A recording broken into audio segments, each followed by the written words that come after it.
Hi అండి, welcome to Annapurni talks. Late చేయకుండా మనం వీడియోలోకి వెళ్ళిపోదాం. ఇప్పుడు స్టవ్ ఆన్ చేసుకొని ప్యాన్ పెట్టుకొని సరిపడంత ఆయిల్ యాడ్ చేసుకోవాలి. ఈ కర్రీకి ఆయిల్ ఎక్కువే పడుతుంది. ఇలా ఆయిల్ వేసుకున్న తర్వాత సన్నగా పొడవుగా కట్ చేసుకున్న ఆనియన్స్ వేసుకోవాలి. ఆనియన్స్ వేసుకొని మంచి గోల్డెన్ బ్రౌన్ కలర్ వచ్చేంత వరకు ఫ్రై చేసుకోవాలి. ఈలోపు మీరు లైక్, షేర్ అండ్ సబ్స్క్రైబ్ చేసుకోవాలి. ఇప్పుడు ఈ ఆనియన్స్ ఫ్రై అయిన తర్వాత పచ్చిమిర్చి వేసుకోవాలి. పచ్చిమిర్చి పొడవుగా ఘాట్లు పెట్టుకొని ఒక 6 పచ్చిమిర్చి తీసుకున్నాను నేను. ఇలా వేసుకొని ఈ పచ్చిమిర్చి కూడా బాగా ఆయిల్లో ఫ్రై అవ్వాలి. మనం చేయబోయే కర్రీకి ఈ పచ్చిమిర్చి చాలా టేస్ట్ని ఇస్తుంది. చూసారు కదా, ఈ విధంగా ఫ్రై చేసుకోవాలి. ఇలా ఫ్రై చేసుకున్న తర్వాత ముందుగా 2 స్పూన్స్ ధనియాల పొడి వేసుకోవాలి. 1 స్పూన్ జీలకర్ర పొడి వేసుకోవాలి. 1/2 టీ స్పూన్ మెంతుల పొడి వేసుకోవాలి. 3 టీ స్పూన్స్ కారం వేసుకోవాలి. మనం చేసే 1/2 కేజీ బొమ్మిడాయల పులుసుకి ఈ కొలతలు ఖచ్చితంగా వేసుకోవాలి. 1/2 టీ స్పూన్ పసుపు కూడా వేసుకొని బాగా మిక్స్ చేసుకోవాలి. ఆయిల్లో ఈ మసాలాస్ అన్నీ బాగా ఫ్రై అవ్వాలి.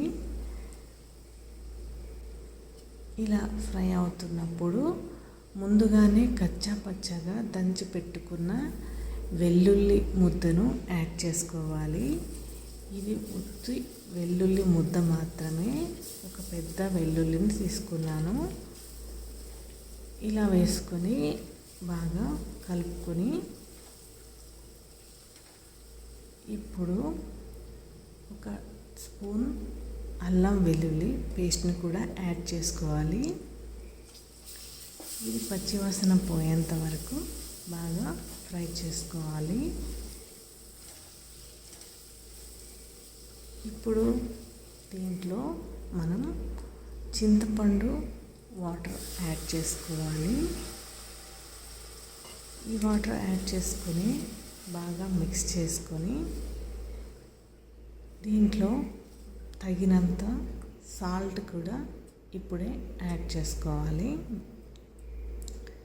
సాల్ట్ మీ దగ్గర కల్లుప్పు ఉంటే కల్లుప్పు వేసుకోండి, లేదంటే సాల్ట్ ఉంటే సాల్ట్ యాడ్ చేసుకోండి.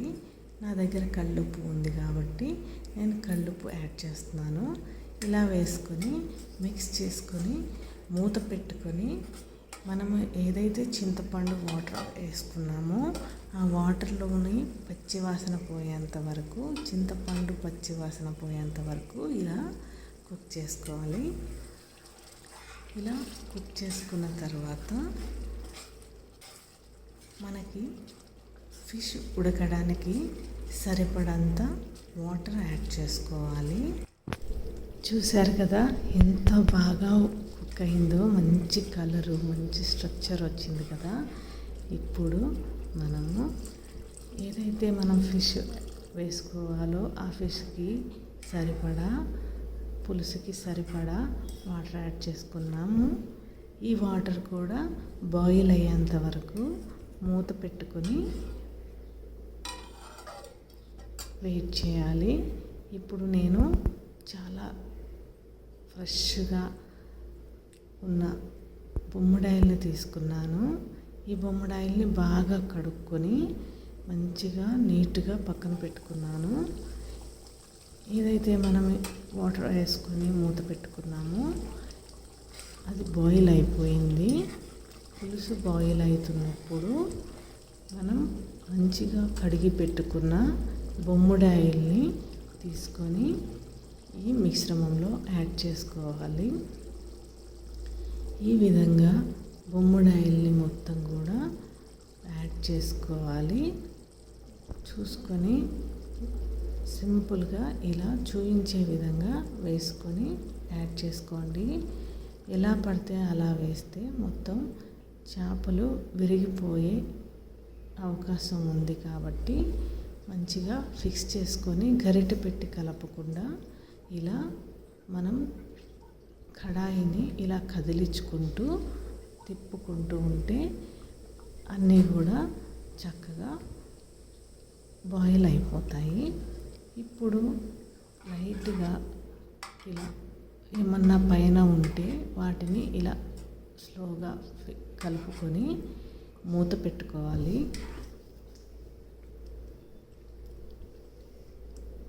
ఈ పులుసు చాలా చాలా టేస్టీగా ఉంటుందండి. ఉప్పు, కారం, పులుపు అన్నీ కూడా సరి సమానంగా వేసుకోవాలి. ఇప్పుడు మనం దీనిపైన కొత్తిమీర యాడ్ చేసుకొని ఒక 2 minutes మూత పెట్టుకుందాం.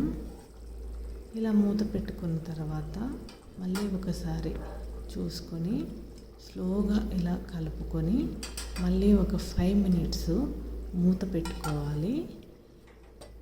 మొత్తం టోటల్ 10 minutes దీన్ని స్లోగా కుక్ చేసుకోవాలి. ఇప్పుడు దీంట్లో కొంచెం కసూరి మెంతి యాడ్ చేస్తున్నాను. ఇది కంపల్సరిగా వేసుకుంటేనే టేస్ట్ బాగుంటుంది. వేసుకున్న తర్వాత ఇలా ఒకసారి కలుపుకొని మిగిలిన కొత్తిమీర కూడా వేసుకొని స్టవ్ ఆఫ్ చేసుకొని